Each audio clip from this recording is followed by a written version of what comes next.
You know what? I'm going to be one of the few. Let's pop this on record and let's get all the tags on as always, which would be good. I'm one of the few English people that's quite happy that there's going to be no English teams in the semi-finals of the Champions League. It's I don't mostly, think that's true. I all the United and Liverpool fans are having a celebration today. I've seen it all over my Twitter, and I'm thinking, you shameless lot. I would have been happy to see Atleti. I mean, I'm not happy to see Madrid. To be fair, they are my biggest rivals. Like, I would understand if Liverpool was there, and as a United fan, you wouldn't want to see them. But all the United Liverpool fans are celebrating the Real knocking out City, and I'm thinking, oh man, you guys are gonna get knocked out by Atalanta tomorrow, and it's gonna be long for you. Like, they're looking for some hope right there. It's crazy to think about how they did it, but oh, I'm not too happy at all, actually. I was really upset about Atletico Madrid yesterday as well because I was Uh, fully backing them as well. I was like, this could be the case, but you can't fault Borussia Dortmund. But we'll get onto that later on. Right, let's have a breath before we start going on to this live stream because Sarah, we witnessed history tonight and last night as well in the UEFA Champions League, and this is why we do our live streams. Our instant reactions are spontaneous. They're going to be fantastic. And you know what? I think we will start with the Real Madrid versus Man City game because that's the most defensive, pragmatic display I've ever seen from Real Madrid in the Champions League quarterfinals as well. Crazy setup from Carlo Ancelotti, especially at the end as well, bringing Vasquez on, Militao on. Crazy setup in the way that they ended up defending for their lives against this Manchester City team, who I thought should have wiped the floor with them as well. But it looked good from the start. I was quite happy with their defensive display, but really, I expected Pep to be outdoing himself once again. And I think you mentioned before the conversation, Sarah, that he outdid himself in the wrong way. What's your initial thoughts on the Real Madrid versus Manchester City game? What did you notice? well, listen, you know what? This game was taken. It was 3-3 in the first leg. Then we go 1-1. It goes into extra time. It goes into penalties. It's one of those matches where it could have gone either way. Hmm. Like you can't, it wasn't dominated by one. They were both one up in each other. If anything, like, I think this is why a lot of people were saying when this was the initial draw in the quarterfinals, Mm. everyone said this should have been the final. And this is why, because I don't think any other team in the quarterfinals played as hard as either of these two sides. They are absolutely by a mile the two best clubs that were in the quarterfinals, and this is exactly why. It doesn't matter if one team scores ahead of the other team will fight and get a goal back. And I mean, we saw that today, especially. I mean, the first leg was crazier, but Rodrigo, who has just been a menace for Real Madrid in the Champions League and very slept on, I think. You know, Absolutely. he scores early, and City, it looks like, they might not get the goal, they might not get the goal, but then who else prevails but Kevin De Bruyne? Because eventually City will, because they don't give up. And it's the same thing with Madrid. Like, this to me was just such a fight. And I find it hard that you can fault one side or the other. I mean, good for both of them, man. Like, it could have gone either way. It really could have. And it was just, sorry, poor penalties from City. But I mean, Luka Modric. One of the guys we were bigging up this week as well, Bernardo Silva. He had an Oh, outstanding game on the pitch. He was a baller. I'm just like, you expected him to walk out. I half turned away when he took the penalty as well. I was like, yeah, it's Bernardo Silva. It's cool. But I Noonan wish it had the wasn't guts to him. stay there. I wish it wasn't him because, again, did you see him bodying Camavinga? This guy's maybe like 150 pounds soaking wet. He's not a big guy, but he's so strong. Honestly, Bernardo Silva, what a player. I really wish it wasn't him that bottled that pen because he did everything for the squad. Really, him, I thought KDB naturally, even though he's not 100%. Rodri, my goodness. And Jeremy Doku gave Real a hard time when he subbed in, I thought. Absolutely. I was looking at why Salim bottled it today, and he bottled it like Jack Grealish did against Real Madrid tonight because Jack Grealish, when he was playing, he didn't look as fearsome as Jeremy Yeah. Doku when he came off the bench. And even in extra time as well, Doku was taking Vasquez, Valverde, Carvajal all game long for a ride as well, and he nearly got it. The end product wasn't always there, but it led to that equalizing goal as well. So big credit to Jeremy Doku, who's had his critics this season as well, I would say. So fair play to Jeremy Doku in that little individual battle on the side. The individual battle I want to talk about was Vinicius Jr. versus Carl Walker. And once again, Carl Walker coming back from another injury as well. turned up the heat, and he basically just retired Vinny Jr. from the game today. What a performance from Kyle Walker, the England international. Yeah, I think every time I see Kyle Walker play, I always get shocked that he is that guy and he has that ability because I think he's been around for so long. I think I might age him. How old is Kyle Walker? At 34, I think. Okay, so it's not I'm not aging him. He's an older football player. Yeah, yeah. And he's coming back from injury and sometimes I'm like, okay, 33. 33. Excuse me, I yeah, apologize. what's He's his younger than aging I him now? expected. No, but you can I'm being ageist against him now. That's crazy see to think about. ages. No, but you see him and you think, especially coming back from an injury, especially against a player like Vinicius Jr., who's been one of the most outstanding left wings in all of football this season. You wonder, okay, are you going to be able to do it? Are you going to be able to defend this guy? Without a question. Kyle Walker, game changer for City. Like he's incredible. Every single time I watch him, I'm thinking, this guy's going to play until he's 40. He has it in him. He's just going to keep going. You could even play in midfield the way that he was dictating playing that second half as well. We remember Manchester City had the freedom of the pitch, and you're looking at how Real Madrid were just camping on their back line. They were parking the bus literally in Manchester, which was absolutely understandable from the team that they had compared to Manchester City. And Kyle Walker had so much freedom as well. But I'm looking at this team now, Sarah, and I'm thinking, where do Manchester City go from here? A big game on the weekend against Chelsea in the FA Cup. Could their treble hopes have now shattered? Their double hopes Crazy. could be shattered as well. Crazy.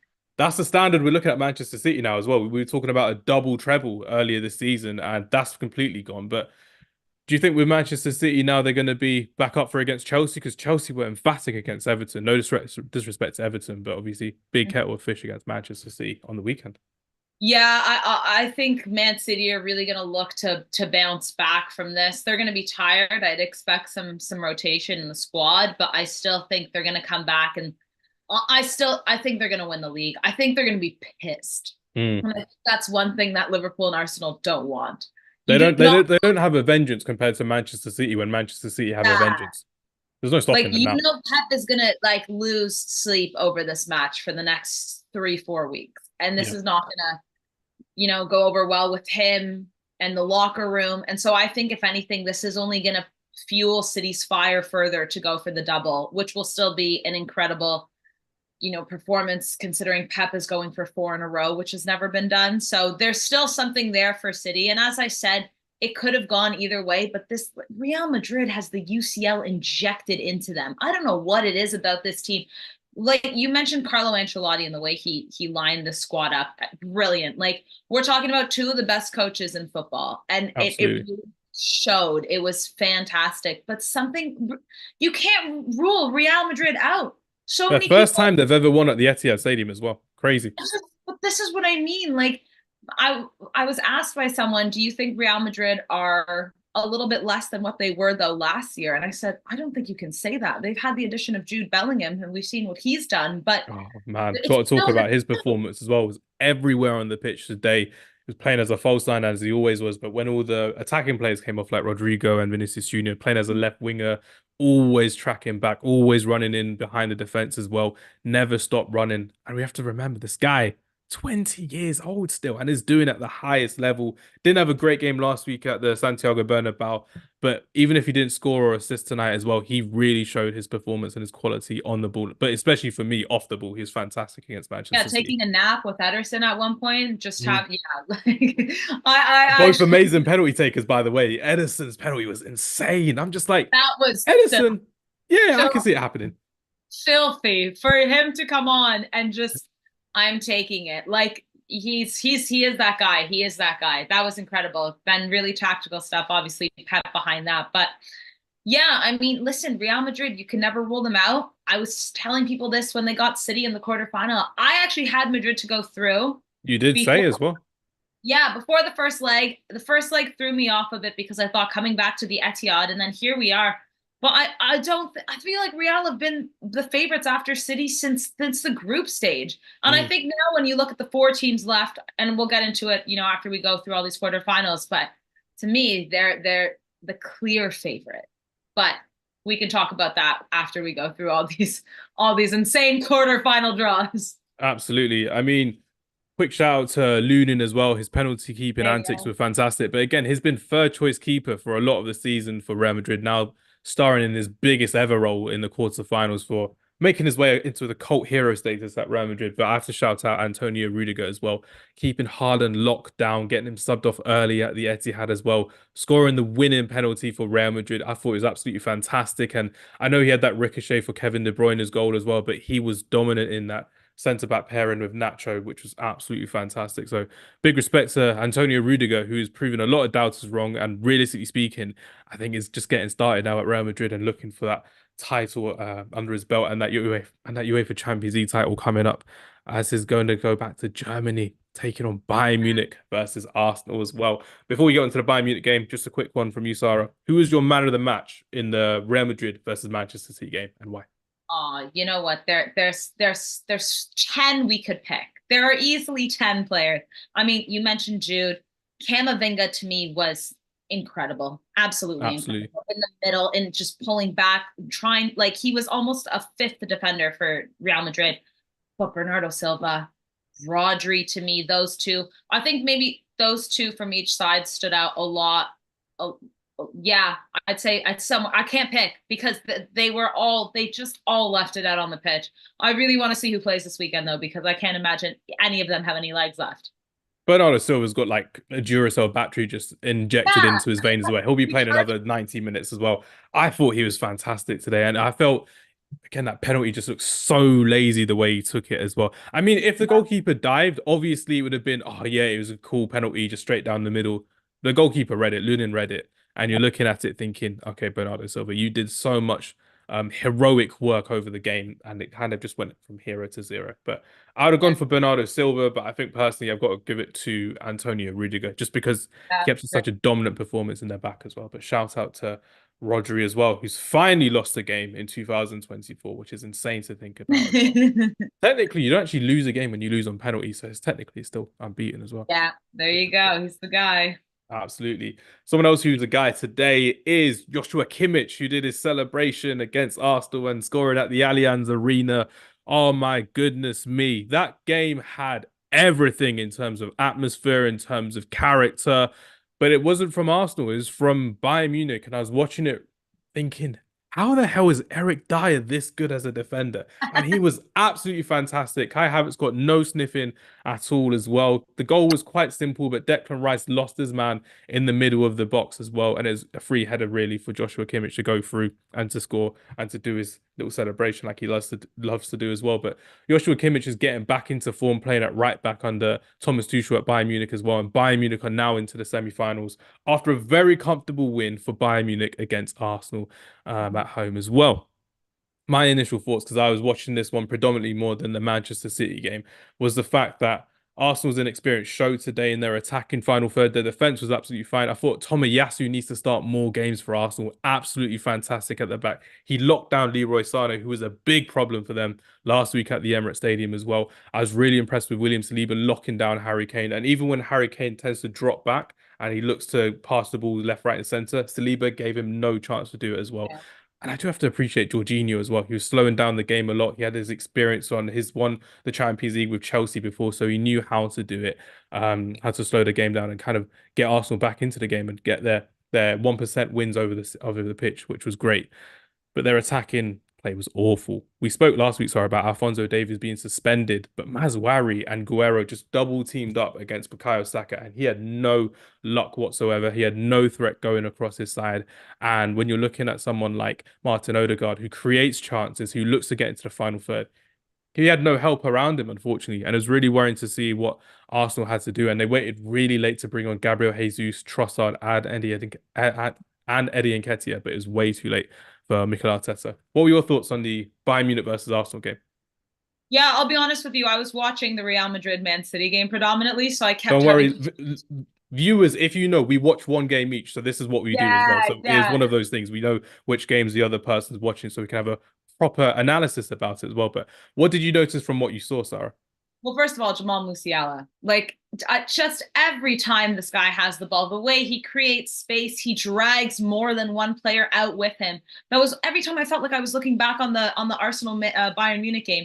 It was Jamal Musiala with the ball. He's so good. He's so like it's just he's a pleasure to watch really. But I couldn't agree with you more that if Alphonso Davies was playing, this potentially could be a different story. It almost worked in Bayern Munich's favor that they had the Mazraoui Guerrero pairing to Mm. take on Saka because they absolutely shut him down. And we spoke about this last week how Alphonso Davies wasn't able to withhold Saka and his pace and anything he could do. So it played to their favor. Obviously, they had Sané and Neuer who were there, who, until a couple hours ago, we weren't even sure if they were going to start.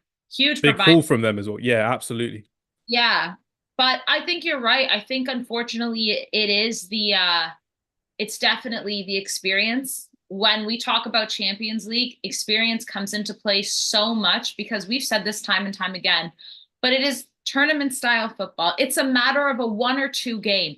If you're asking who's the better team, Arsenal is the better team than Bayern Munich this season. I think you're foolish if you say otherwise. In terms of consistency, what they've been able to do, we've seen Bayern Munich. They're on, they're off, they're on, they're off. But they know on the day, if they have to get it done, that's how they do it. And that's, I think, the biggest difference. And this is one of those Champions League where I feel like we're seeing that with some of the teams that are going through. I wouldn't say they're the better team. I wouldn't say they're the best team, maybe even in their league. But they know how to win a game on the day. And this is really unfortunate for Arsenal because I feel like this week alone, it's starting to happen again. And I'm thinking, no, Mikel, come on, guys. But I really, it's so hard to see. Like, so they're out of the UCL. I can't see City not winning now. I cannot see City not winning the league. Like, it's just, it's It's really, chaotic. It's so it's chaotic from chaotic. Arsenal because they put so much into their basket of going into the league, and then they drew Bayern Munich. And we had Matthew on the show a couple weeks ago as well, Sarah. And he was like, you know what? I'll take Real Madrid. I'm like, whoa, whoa, whoa, whoa, whoa. You'll take Real Madrid? And they couldn't do it against Bayern Munich as well.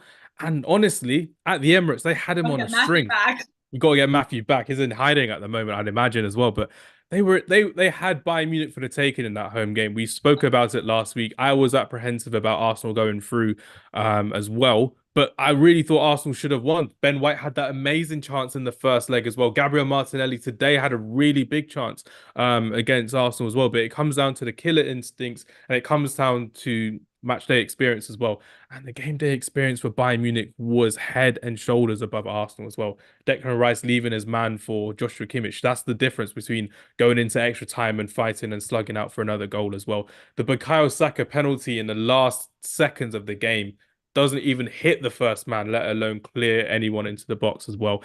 And Declan Rice playing the short cross when David Raya is going into the box as well. It was worrying to see how they rushed a lot of their set pieces. They're the best team in the league at set pieces, Sarah, in the Premier League, one of the best in Europe as well. So it goes to show that it got to their heads playing in a tougher environment than we're used to seeing Arsenal as well. But the most impressive thing for me was Thomas Tuchel's resilience in his defensive attack, in his Thomas Tuchel's resilience in his defensive tactical awareness. That's what I have to say. Arteta, we've seen him been very pragmatic this season, clean sheets galore in the Premier League. But Tuchel's on another level. The way he did it with Chelsea, the way he's done it with PSG, the way he's now doing it with Bayern Munich as well. He's going out on his own terms, I'd say. He didn't play all the attacking players, Matthias Tell, Choupo-Moting, Gnabry, Thomas Muller as well. They were all on the bench today and they never got a sniff. And Leroy Sané, like you said earlier, he put in a triumphant performance after just passing a fitness test before kickoff as well. So it's a really, really big game for Thomas Yeah. Tuchel to show, you know what, I'm leaving Bayern Munich, but anyone in Europe who's looking for a new manager, Thomas Tuchel may have to be in your candidates for the next manager to be.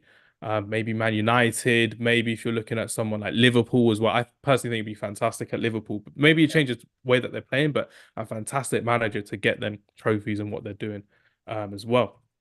When you were looking at this Bayern Munich game, Sarah, as well, I wanted to kind of ask you. We spoke a lot about Harry Kane, but it was very quiet today as well. But we've spoken about Jamal Musiala before. Was there any players that you thought, you know what, they need a mention in this one? Because I thought Konrad Laimer and Eric Dyer were fantastic in this game as well. Anyone from you in particular, from rather Arsenal or from Bayern Munich?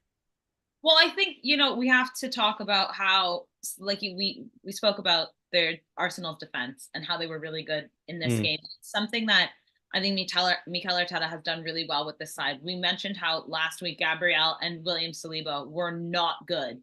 but they don't ever have two bad games in a row. These You said guys, that. like, and like you mentioned, Tomiyasu slotting in.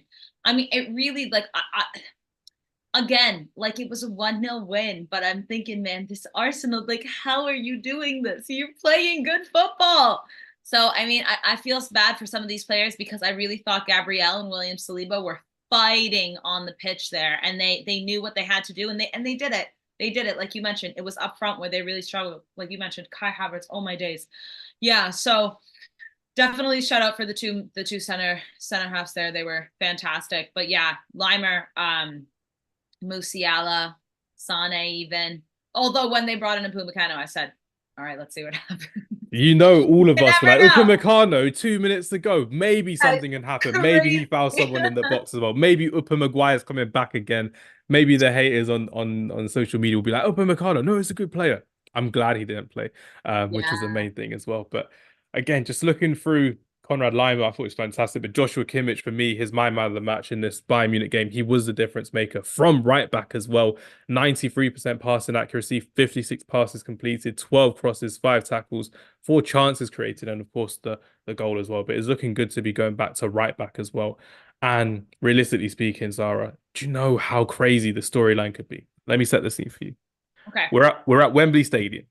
Yeah. Bayern Munich have beaten Real Madrid. Borussia Fantastic. Dortmund have beaten PSG. And Fine. I'll take it. Harry Kane still doesn't win a trophy because Borussia Dortmund shock everyone once again and they This beat is Bayern this is Munich. this What a is Sarah storyline that would be. Peraria's dream. Sarah Peraria's dream in the Champions League because God forbid Real Madrid win their 37th whatever Champions League Just trophy. another I one. It's refuse. gonna be like Scrooge McDuck's Yeah, like trophy it's vault. no Crazy. one even cares anymore. They're so happy about it. We're like, we can't even count. PSG frauds. Bayern Munich. I'll never forget what they did to us. I can't have them winning. I mean, I'd rather them than the other two, but I have to be on Dortmund. I am Mm. going for Dortmund all the way. We have to. But I mean, an all German. We saw an all German Champions League final. What in? 2013 at Yeah, Wembley. yeah. Oh, Rematch at Wembley. Do you know how mad that would be? Bayern Munich, Borussia Dortmund, run it back to Wembley. Oh my days. Oh, the scenes would oh be crazy. no, I would Oof. love that. But then Dortmund does the 1-up. Oh, and then Harry Kane still does them. My theory will go on forever. Who's going to win a trophy first, Harry Kane or Heung-min Son? We just Oh my don't god, know. We just actually don't know where it's going true. to go, which is Oh, crazy. I hope you're right. I hope you're right. But there's something in me that thinks it might be the other two.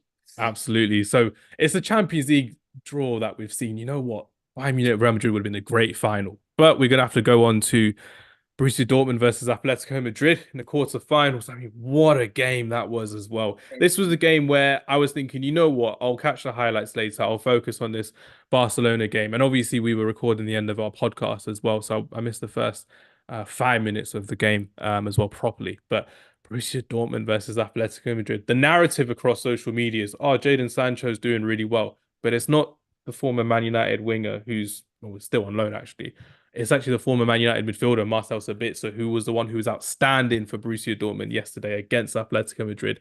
100% of his dribbles completed, 17 passes completed, 4 shots on goal, 2 assists, and 1 goal for the Austrian hitman Marcel Sabitzer. Sabitzer, amazing performance. And Edin Terzic, the manager, who's not really getting a lot of praise and credit for what he's done this season. I think I need to chill a bit because I'm wearing a Bayern Munich shirt and I'm hyping up Borussia Dortmund. Yeah, it's crazy. I need to bring it out from the cupboard. But Bayern Munich fans aren't going to be watching us, which will be great. Group of death: Borussia Dortmund, Newcastle, PSG, and AC Milan. Our Champions League draft. No Borussia Dortmund players were mentioned. We wrote them off completely. They proved everyone wrong. They proved us wrong, and they proved everyone wrong again last night against Atletico Madrid. When Atletico Madrid scored, I thought, you know what, this is what it's going to be. Correa is going to get them through. It's going to be Atletico Madrid in the semi-finals. But that German team continues to fight so well. That yellow wall, Sarah. I mean, if there's ever a dream I have to go and watch a game in Germany, is to go into that yellow wall on a Champions League night. What an emphatic performance from their 12th man. Absolutely fantastic to see them go through Shut as well. them. And another player who's proved me wrong, Nicholas Füllkrug, their target man who's just there, like scoring a fantastic flick on header, score past Jan Oblak as well, who even he couldn't reach it as well. Fantastic performance for Bayern, for Borussia Dortmund to win 4-2 on the night as well, 5-4 in aggregate. What's your thoughts and obviously your reflection on the game from Borussia Dortmund versus Atletico Madrid, Sarah? Yeah, I mean, well, also a player you didn't mention, Julian Brandt. How Oh, you how you weren't starting this player in the first leg is criminal. shocking. It is criminal, and It is that's absolutely criminal. the difference. The proof is in the pudding. That was a massive game changer. But I completely agree. Signal Iduna was shaking, and they had a couple kind of consecutive goals, and like you could just see through the TV. I could feel it, like it was shaking, and that got Have you to been Athletic. before? No, it's definitely on the list. Like that, to be honest, When that you and the go, Wanda. I'll go. When you go, I'll There you go. I've go. said it. I've said it live as well. We'll make the plan. It needs to be done. Just Yeah, not no. wearing this shirt. Just not wearing just that. I'll have to bring my yellow Jaden Sancho shirt out of nowhere. Oh my days! Can Oh you imagine that no. atmosphere as well? One of the best atmospheres in the world. But Yeah. sorry, carry on with what you were saying. No, but I think those were two massive, massive game changers for Dortmund. And another thing with this game in general is I think a lot of people, okay, maybe they ruled off Dortmund, but I'm sure most of us also thought 5-4 on aggregate. It could never be Atleti and Dortmund. I think we were thinking a 1-0 in the first leg and maybe a 2-1 in the second leg. There were goals galore for both of these sides, which really just shows you, both sides can score. But that was something that Atleti were really lacking in the second leg. Alvaro Morata was not able to do what he has been doing for Atleti, and that really, really hurt them. And again, it's just this. I feel so bad for Simeone. I feel so bad for Griezmann because it seems like these two specifically are just cursed. They cannot get it done, and it doesn't matter what leg of the Champions, like how far the quarterfinals, semis, finals. This is like Simeone. He can't do it in the big games. I don't know what's going on, but I mean, I really think getting scored on in the first leg by Haller, like we spoke about, that was not good for them. They needed 2 goals to go to Signal Iduna, and it all just started crumbling. But yeah, it's great for Dortmund. Do I think Dortmund are going to win? No. I'll be Are we going to honest. continue going through this narrative? Are they going to I'll win? be honest with you. I don't think they're going to win. Would I like them to win? Absolutely. Am I jumping 100%. on the bandwagon? Absolutely. But Run it back to 2013 when he ran on the bandwagon, beating oh my Real god, Madrid in the yeah, semi-finals, Lewandowski with 4 goals. Oh, what a time to be a Dortmund fan it was, and they're going to be living up in back Marco Royce. 2024. If they win, Marco Royce retires. That's it. That's all I want. Forgot about Marco Reus. Imagine Marco Reus last season in the Bundesliga loses the Bundesliga on the final day to Bayern Munich. Champions League final. He then gets his well-deserved medal after losing in Yeah. 2013 to No, Bayern no, no, Munich as no. well. Let's get Insane this Dortmund storyline. final and let's get Dortmund to win it. There's too many storylines that I want here. We have Insane. to do it for Marco Royce. It's football heritage. Another great storyline for the Champions League. I know we're getting ahead of our Champions League We really semi-final are. preview, but Jude Bellingham versus Borussia Dortmund the season after he leaves Borussia Dortmund. After they Oh, bottle it. after they After they spent bottle it. and his replacement Marcel Sabitzer scores on Losing scores on Real two Madrid as well. finals in 2 years at Wembley. Insane. Oh, it's going to be crazy. Is there, sorry, before we jump into the next match, is there a part of you that is worried about somebody like Bellingham, who looks like they might be playing in a Champions League final and probably playing every minute of that, and then they have to go play for England, and that's going to be a turnover of 2 weeks? Like I'm starting What to a really question. What a serious question. and thinking, well, I mean, Mbappe as well. I mean, Mbappe Mbappe, wants to play at the Olympics apparently as well, back in August, which is insane. oh, After the go Euros. play, go play. Get the injury. You will not start for Madrid. I'm fine with that. Honestly, Burn out. no, I really am curious though, because you heard Rodri come out and say after that Madrid game in the first leg, he was like, I'm tired. Imagine how he must be feeling now. Like, I'm just thinking some of these players are going all the way to the end, and we got Euros 2 weeks after the Champions League final. Like, this is, oh, it's really a lot. It's really crazy. For me, I'd be personally worried about it as well, but we have seen that a lot in England as well. So really good topic because I've spoken about it a lot. We've seen how once upon a time Michael Owen had to do that a lot for England at his young age, at 17, 18, 19. And we never really saw the best of him after 24 years old. And he played until he was 33 years old and he just couldn't hack it because he had so many injuries from playing so much so young as well. Wayne Rooney, another player who had his metatarsal injured before the 2006 World Cup. And he came back on the third or the second game properly. And then he ended up stamping on Ricardo Carvalho in the quarterfinals of the World Cup as well. And it detrimented his kind of England career as well. We've seen it with David Beckham previously when he got injured in the Champions League semi-final. I think it was against Bayern Leverkusen. And then he came back in the World Cup in 2002. And again, he pulled out of a challenge against Brazil. And Rivaldo scored against us in that quarterfinal as well. So we've seen this happen before, Sarah, in terms of not just England players, but young players in general coming through playing so many games for their club, being at the top level, and then when it comes to the Euros, they can't replicate their form as well. Because that's why I said, I know you went on the podcast at the time, but during the World Cup in 2022, that was a great time for it because people are getting into their form, they're getting into their fitness over the season as well. To have it in November, December, people were fresh and they were firing on all cylinders. And we saw that at the Qatar World Cup as well. But Then we did see like a huge lull in about February when they had just had too much playing time because of that World Cup tournament halfway through. Yeah, absolutely. And that's normally in the summer where you have your pre-season as well. So you got to recover, and there was no recovery at all, no. which is a case. And it goes to show that even someone like Rafael Varane, who's like, I've had to retire from international football because my body can't keep up as well. It's a serious topic as well from No, it is. overplaying. Well, the Euros go until, so let's say they go to the semi or the finals of the Champions League is Mm. usually First what, week of June June. 8th or something. Yeah. So first week of June. You have the Euros starting on the 20th until July 20th. So Yeah. if they go to the finals, and then you got the Prem starting what on like the 12th of August? Yes. Community Shield the week before as well. Well, I mean, if they're doing any North American or like Australian tours, I mean, they can't be Copa going. America as well, back in June, July as well. Another Yeah, big tournament. And then you're thinking about they have to then travel back to the USA for a pre-season tour as well. Insane to think about. I'm so tired and I'm not playing. Like that's what it's doing. I'm tired by proxy.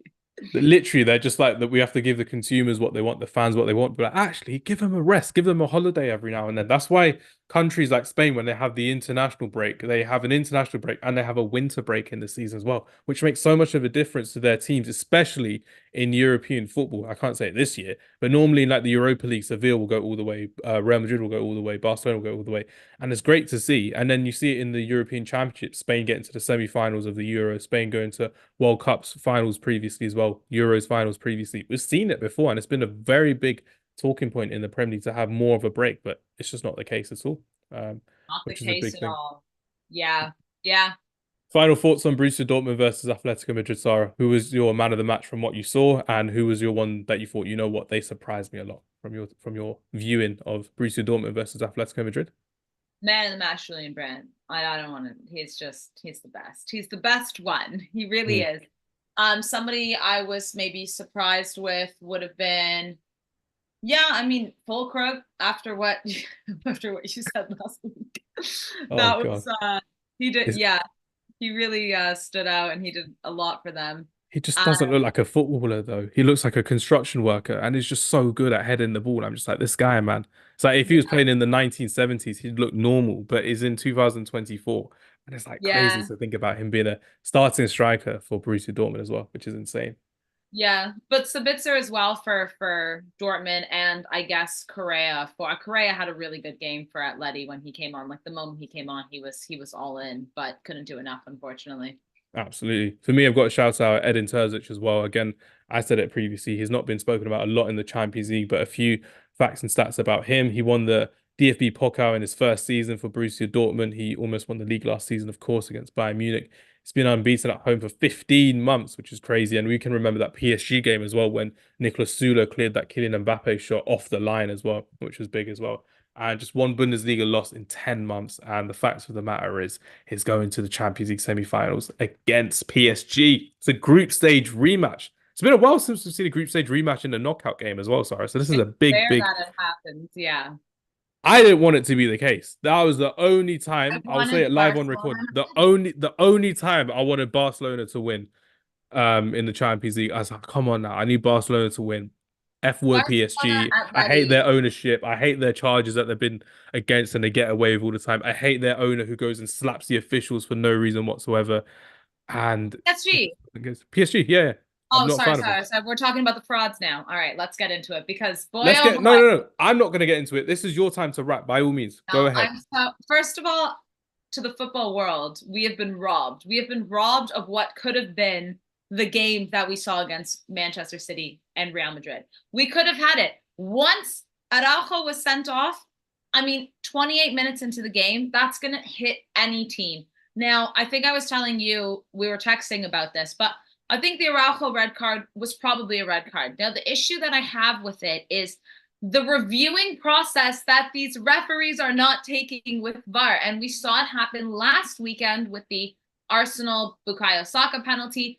Review the play so we know that it's being taken seriously because this is going to change the game. This is a quarterfinal second leg and it's a direct red card. Let's make sure we're doing the right thing. All right, fine.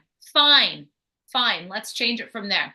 Okay, so Barcelona, even though they started off really rough, Rafinha, what a player. He wanted to beat PSG Big more than comeback this season as well. Remember, you mentioned to me a lot that he was kicked out of the team by Lamine Yamal, the 16-year-old wonder yeah. kid from They Barcelona, put him onto and the other side.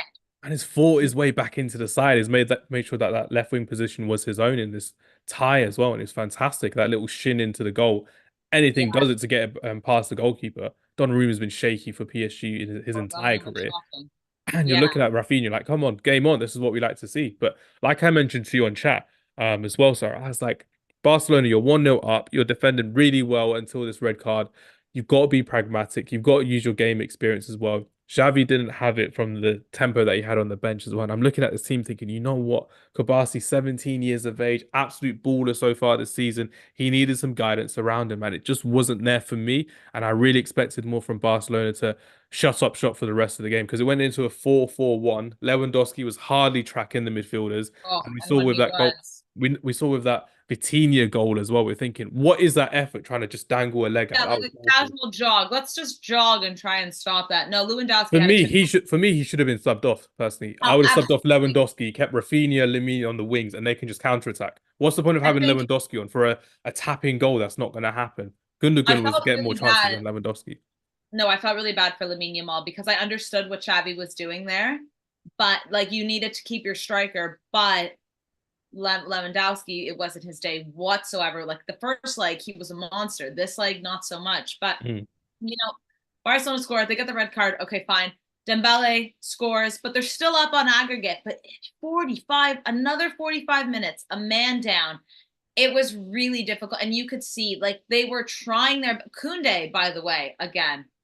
What a player. He was fantastic, but What is Koundé's exhausted. best position for you? Is it right back or centre back? Because I think he's fantastic at centre back, but he always plays at fullback for you. Honestly, I like him at the right too because he loves to inch up, and create more of a press as well. And he's good at it too, and he can get back in time. He's really just so talented, and also I love seeing him going after Mbappe, like the French teammates and whatnot. But Mm. for me, I just don't think Barca stood a chance. I don't think any team would have stood a chance going down so early. But okay, then they call the penalty against Joao Cancelo for Dembele. I thought this was a bit weak, but you know how Yeah, penalties are called now. they're Like getting weaker and weaker every season. It's very that's frustrating. what I mean. Like, okay, so I forgot to say they're already a man down and it's 1-1. They send the coach off. Xavi gets a direct red. I know he was acting crazy, but a direct red. Then 2 minutes later, you send off another step. I was watching, being like, oh, someone has actually paid the ref. Like Mm. it was just so blatantly obvious the way they were just targeting the Barcelona players after they're clearly already at such a disadvantage. Marquinhos is choking Lewandowski from behind. No card. Gundogan got fouled in the box.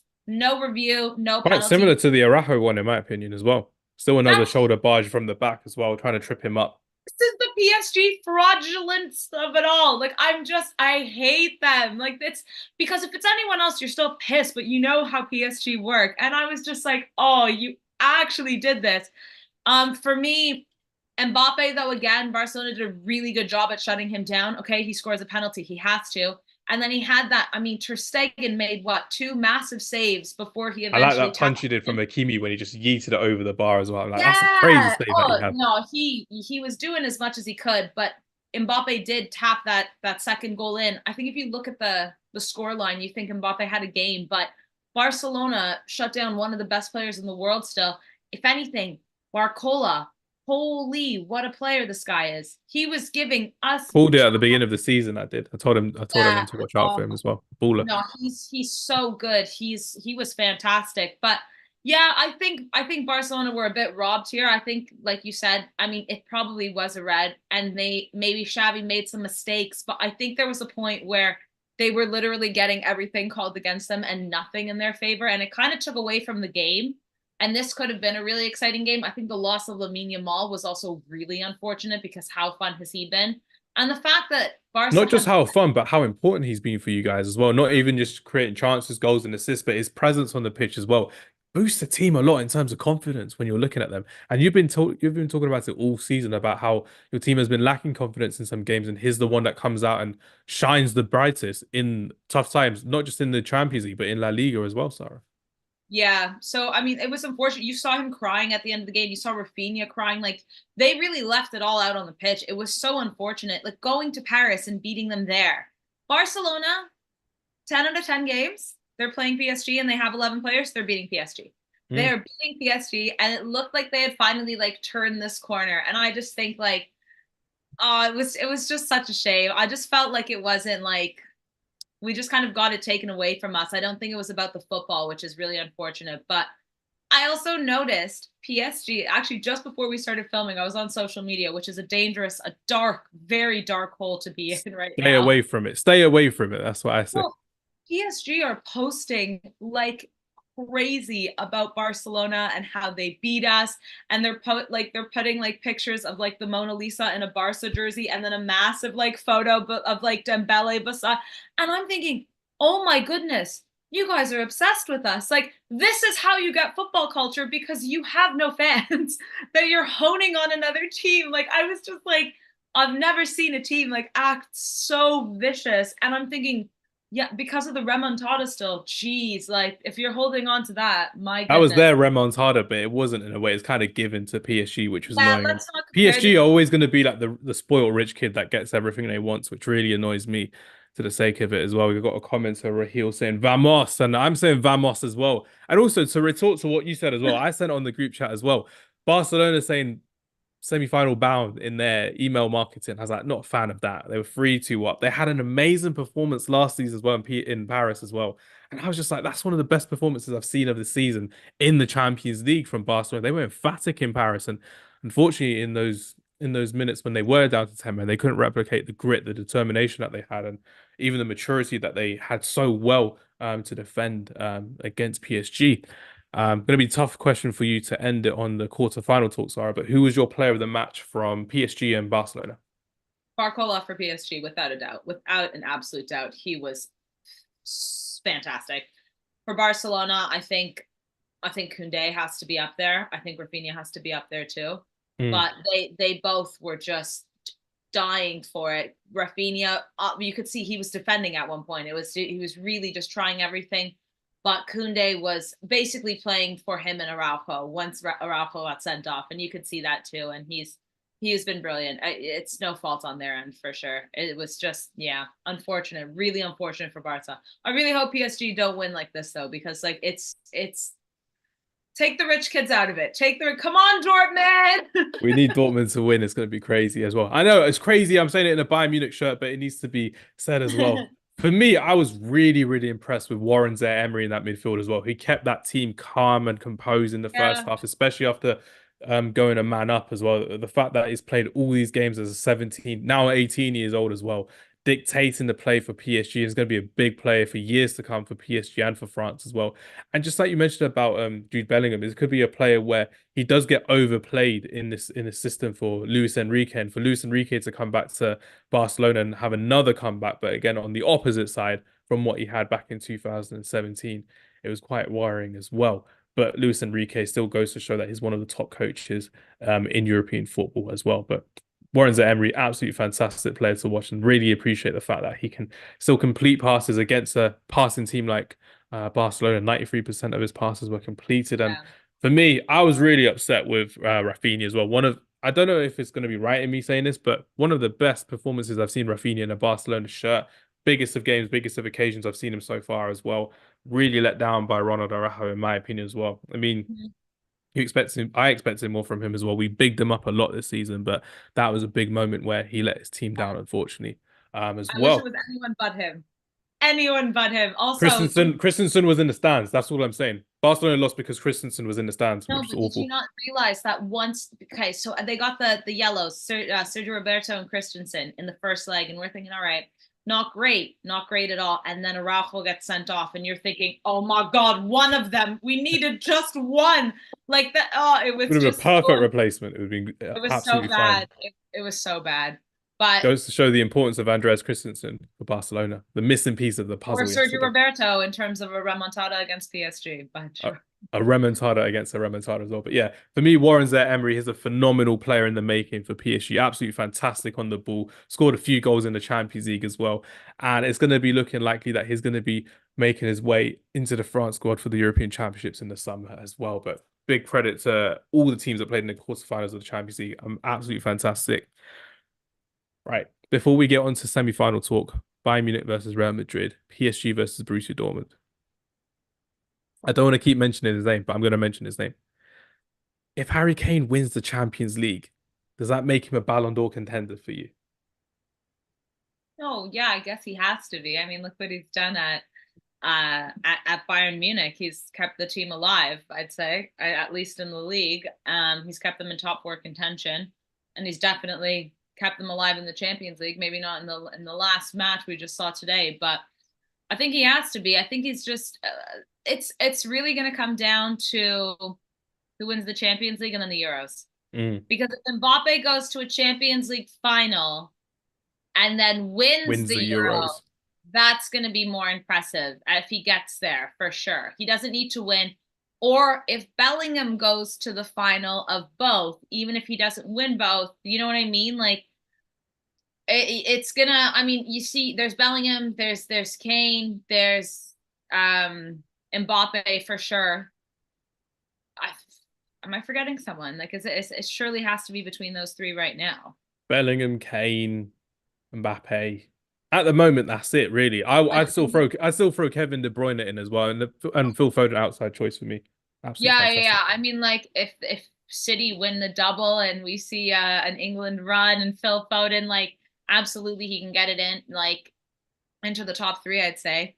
But it's too hard to say right now because it's totally going to come down to who makes the finals of both. That's always how it is. That's always how it is. But Harry Kane deserves his flowers. I just don't know if he's going to get them.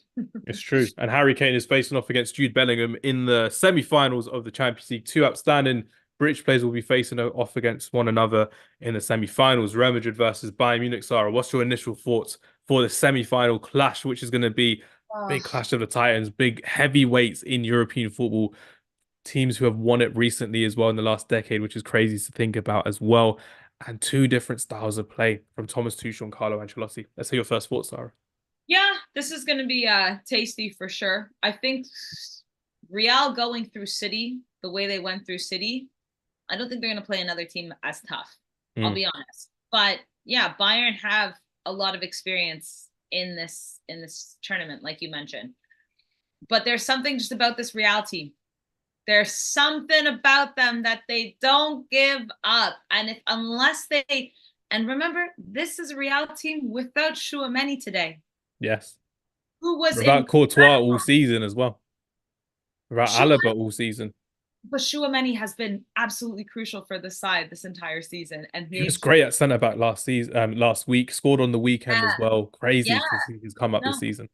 he was a massive loss and they still beat City. So I think if you're asking me like who's going in a bit more confidently, I'd say Real based on the fact that like this is their tournament, like we mentioned, and they beat Manchester City and in such a insane kind of way as well. But it is this side of the bracket we knew was going to be tough. Whoever went through, it's not going to get easier until maybe the final, but then it's a one-off game. There's not two legs, so anything can happen. Initial thoughts going in. I know we have a couple weeks, but I'm edging Real. I've told you they'd beat City, and I think if they beat City, they can beat Bayern Munich, and they can win. They can win this whole thing. This is Real Madrid, and Carlo Ancelotti is he's a special guy. He's a really strategic manager, and yeah, they don't. Continues to shine every season which he coaches in the Champions League Yeah, as well. it pains me to say it. I'd rather Bayern Munich win. Absolutely, I'd love to see Real just get eliminated from this tournament, but I don't think it's gonna happen. Yeah, I mean, Bayern Munich, another stat which is crazy to think about as well. Arsenal have been knocked out by Bayern Munich 5 times in the Champions League. It's just so funny. This season they got knocked out by Bayern Munich. 2017 they got knocked out by Bayern Munich. 2014 they got knocked out by Bayern Munich. 2013 they got knocked Going out, and on? 2005. So if we're talking about a team where they just cannot get over a mental block, Arsenal could not get over Bayern Munich, but Bayern Munich tends to beat Real Madrid quite a few times as well. If you remember back in the Jose Mourinho days of Real Madrid, he could never get over that mental block of Bayern Munich. And I think it was Sergio Ramos missing a penalty against Manuel Neuer at the Santiago Bernabeu. So maybe it will be a lot of pragmatism again from Thomas Tuchel to replicate how Bayern Munich got to that 2012 Champions League final against Chelsea and denied Jose Mourinho, his flowers at Real Madrid as well. So maybe history can repeat itself, but that's my optimistic initial thinking because Harry Kane versus Antonio Rudiger, Jude Bellingham versus Eric Dyer is going to be a crazy battle as well when I'm thinking about it. I mean, No, yeah, Alphonso. just don't bring back Davies. Just don't bring back No, Davies. they actually they shouldn't. They shouldn't. They Have shouldn't. that Leave him out. have that double pivot of two Yeah. left backs as a Mazraoui and Guerrero. They were fantastic today as well. If you need to do a job, and Musiala versus Jude Bellingham is definitely going to be the battle between Bayern Munich and Madrid. You're looking at two star boys who grew up together as well. We all know the story of how they were coming through the England ranks, and then Jude Bellingham veered off to England stardom, and Jamal Musiala is veering off to German stardom as well, winning the Bundesliga against one another last season as well. Musiala winning on the final day, Bellingham in tears for Borussia Dortmund as well. This could be Jude Bellingham's time to get redemption for Borussia Dortmund and for himself against his old mate Jamal Musiala. So there's a lot of storylines already for this, and I'm so excited for this one. But I will be veering with you. I think it's Real Madrid's time to be beaten by Munich in the semi-finals of the Champions League. And initial thoughts again, we're a couple of weeks away. I think Real Madrid have it, and a few of their players, especially Militao coming back, that'll be a big Militao's, yeah. No, that's huge. You do wonder though how it's going to affect both teams, knowing that Bayern Munich, the league is done. The yeah. league is done, and they are already secured in their top four. They're too far ahead. Real Madrid, even though they haven't won the league, they're 8 points ahead of Barcelona. This weekend is going to be the most exhausting El Clasico because both teams have been put through the ringer now. And we're But doing a video for it as well on the weekend. Oh my no, I days. can't. Like, we are all tired. They're tired. This is not the time for El Clasico. Everyone's exhausted. We need a I don't. holiday. We need annual leave. The players need annual leave for No, this weekend as yeah, well. everyone needs to go to Mallorca for the weekend and just relax on the beach. But I don't even think it's Absolutely. going to be a good Clasico because I think everyone at this point is gassed. But if Barcelona beat Real Madrid, if they do, that shrinks to 5 points. Now that's still 5 points, but you wonder Anything can happen. anything can happen. And you do wonder if that will affect Bayern Munich and their mentality. This is all they have. They're out of the cup, they're out of the league. This is it. Real Madrid still balancing too. Barcelona are going to be raging, hopefully, going all in on the league, doing the best that they can. But that's the one thing where you might think, okay, Bayern, they've been embarrassed this season. They have been embarrassed. That maybe, let's see, but it should be good. I think it'll be less scoring than the this Real City draw, though. That's one thing I feel like I'm confident in. I don't think it's going to be a 3-3. I'm not ruling that out at all. I can't rule it out at all. I'm sorry, listeners. I'm sorry. I can't rule that out at all. It could I be hope you're another. right. It could be another fireworks show in the Champions League, and we've had that a lot this season, which is insane to remember and to think about and to look back on as one of the most entertaining Champions League runs we've seen for a long, long time as well. In my opinion, Yeah. it's not one-sided as well. I'm thinking any of these four teams genuinely can win it.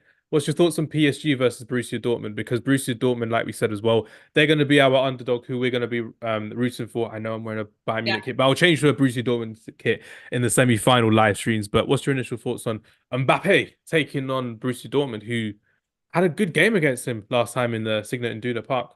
Yeah, I mean, I'm just remembering now. So they drew at Signal Iduna when they first played group stage, and then PSG beat them in group stage second time round, or first time round actually, and that in the reverse. Yeah. But PSG, no, Mbappe can be contained. Barcelona has showed the world that it is possible. Now the Dortmund issue showed that is, as well. Mats Hummels and Süle, they did very well in that return fixture as well. Matt Hummels. Let's not do any own goals though this time. Let's keep it together.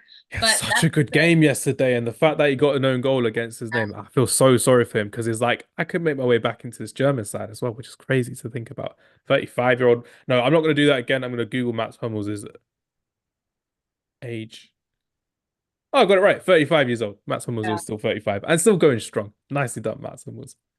But yeah, no, I mean, we've seen he can be contained. Then you have the issue of players like Barcola and like Dembele. Now, here's the thing with Dembele. I do not think Dembele will be doing what he did against Barcelona against Dortmund. He's There going was, against his going against his former club again. yeah, but he likes Dortmund. He was pissed with Barcelona because they replaced him with a 16-year-old wonder kid who's dancing instead of him. But Like there someone was, who could actually play what 2 games in a row without being injured. yeah, I mean, to be fair, like you could see it. He was openly so excited to be celebrating against that. Like there was something dark inside. He was happy to get it out. I don't know if that's going to be the same against Dortmund, but he's yeah, it's a former team of his. It's always something of concern. But Barcola, this guy, the three of them up front, that was scary. But Dortmund going against a team they've already played before too. I don't know. Like that's I feel like it makes it less daunting, right? You've Yeah. seen them. You've seen them. You've played them We can twice. watch the highlights again from both the games as well. We can see that block from Niklas Süle off the line, which is crazy. I mean, the main difference from Borussia Dortmund last time is they've signed Ian Maatsen on loan from Chelsea, and he was one of the goal scorers yesterday. The left back who's absolutely fantastic, and obviously Jadon Sancho has joined, so they've boosted their squad, Borussia Dortmund, since the last time PSG have played against them as well. But again, PSG they brought in Beraldo, the centre back, who hasn't really Yeah. impressed me so far as well. So they got some new changes in their team from last year in the group stages. So I still think that the home game for Borussia Dortmund will be so crucial as well because we saw how they Well, nearly they got a have draw actual against fans. Atletico. PSG, pays to fill their stadium, so there's the difference. They're This just is they're, this they're is just like they're just filling it out. By the way, if for anyone's listening as well, if you go to a PSG game, you may have to sell a kidney because if you actually want to buy a normal ticket, £300 for no, you're PSG, but joking. £300 PSG. for PSG versus like Lorient, and you're just like, Oh, yeah. nah, I can buy an actual holiday for that, let alone a ticket to PSG. No, thank you. They're using all their resources to keep Kylian Mbappe there. And I'm like, nah, I'm good. It's not happening. It's not happening. Well, it's like when Dortmund was playing at Letty, it was almost like the same kind of scenario where both teams are fighting in the top four. Both teams have stadiums that are fortresses. Now we're seeing the polar opposite. You have a fortress of a stadium in Signal Iduna, and then you have the Parc des Princes, The Parc which des is Princes is a bad stadium though for atmosphere because it's got amazing fans at one side of the four grounds, yeah, but it's an Olympic stadium, so you've got all that space in between, so you can yeah. barely feel the atmosphere at all. Yeah, it's just like the fans they're gonna be at the Dortmund hotel, at 6 a.m. in the morning. Wake up, wake up. They're just gonna do whatever they can. Fireworks, flares, a lot. It's Oh, gonna be it's crazy. just the worst sort. My rage towards PSG is coming out now. But listen, like there's some time we will see. Donnarumma has proven that he is not a stable keeper as well. He can be scored on. He makes enough mistakes that it doesn't matter who's in front of him. It's That's quite enough weak for for a 6'5" goalkeeper as well, Donnarumma in the air. Gets challenged quite easily. Goes down very, very easily. Barcelona. There were two goals that I was shocked they went in. I was stoked, but I Yeah. was like, I don't know. He's wobbly for sure. So Dortmund needs to take advantage of that. I can see a Sebastian Haller moment once again. Again, this narrative. I love this absolute narrative as well. Oh, he Winning wins the penalty. AFCON and then he wins the after. No, he Winning penalty in the semi-final versus PSG. Oh no, my days. I'm here for it. We're here for no. it. It's going to If be insane. Sebastian Haller beats cancer, beats the AFCON, and then beats the UCL, like if you don't want Dortmund to win, then I don't know. You're against humanity. That's What a it. story it would be. I mean, he scored against Atletico Madrid as well, which is a big goal in itself as well. And he Yeah. contributed to their semi-final success. So, Sebastian Haller, we're rooting for you. We need this story. Give him a Ballon d'Or if it happens as well, if we get to the final, which would be crazy. But no, I'm really looking forward to the semi-finals of the Champions League. I'm looking forward to chopping up as well, which would be great. And I think you and I, we need to go on annual leave for a couple of days as well because we are I need absolutely to exhausted. delete. Yeah. The way people, I think, like, I mean, there's a lot of Barcelona fans, I think, but I think people know I'm like a really diehard. And the way the hate just came yesterday, and I was like, yeah, I'm already on the ground. Like, you're knocking me while I'm down, guys. I kept my phone on silent for you. I was like, nah, I know what it's like. Oh, I know you were listening to Paloma Faith. Only love can hurt like this. I know that's what the song of choice was yesterday, which is no, crazy as I well. actually I had to get in my house after the game. I went and saw us two friends and we just sat on their deck outside because I was like, if I sit in my house, I'll just be on social media and I'll be like, you're wrong. Like it's crazy how we allow teams to determine our happiness, but we do. Like we are diehard like that. It's true.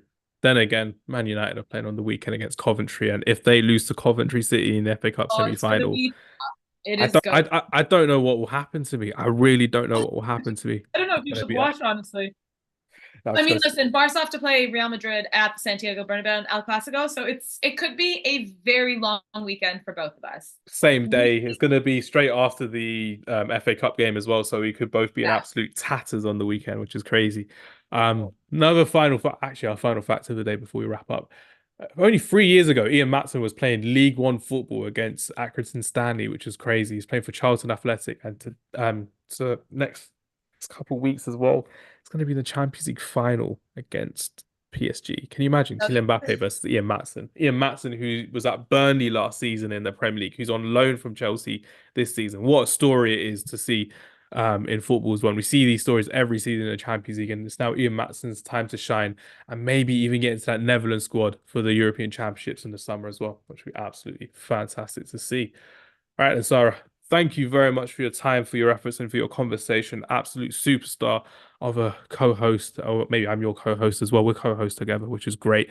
As well, I'm looking forward to our conversation next week on the podcast. But any closing messages for our listeners or for our viewers for the Champions League that we've just had? Because I think you know what, annual leave is needed for a few days as well. Need to rest completely. Yeah, everyone, I hope you guys got some rest and let's get it, Dortmund. Let's get the win. All right, we're big Dortmund fans. Big This is football. What do they call football in Germany? Fußball. This is football. football. Yeah, All about football. Football Meisters. We're here for it, which is gonna be great. I love it. Everyone, thank you very much. Take care, and we'll see you next time. Goodbye.